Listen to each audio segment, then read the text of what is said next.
So the first part of the curve is the fast pool. You can see here that it breaks down quite rapidly and completely digests.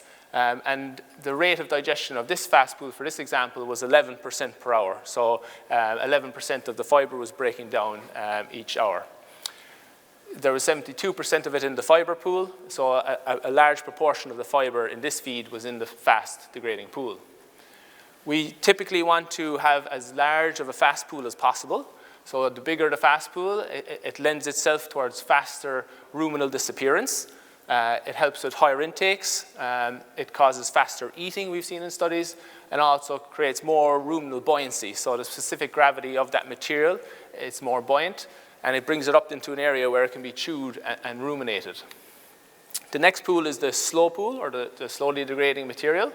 Its rate of digestion is much lower, 2% per hour, and it comprises 20% of the fiber in this example. So we try to avoid the slow and indigestible NDF.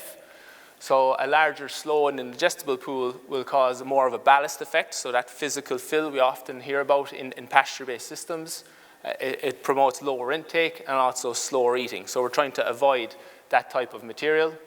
And then the last pool is the indigestible NDF. So I mentioned it can't be degraded.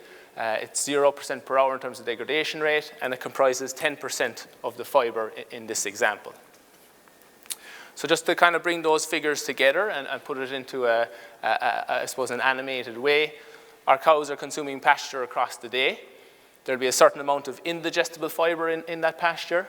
There'll be a certain pool of slowly degrading material in the pasture, and then there'll be a certain proportion of fast degrading material in the pasture.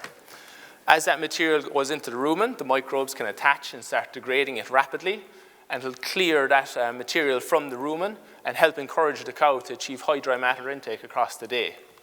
If we present a pasture that is kind of more mature and has a larger amount of the indigestible and slow pool, there'll be less of that fast pool in the rumen, and it won't clear and degrade as quick as the more immature sward, so the space won't be created continuously throughout the day, and will ultimately end up with a lower dry matter intake. So we're trying to maximize the amount of fast pool that degrades quickly.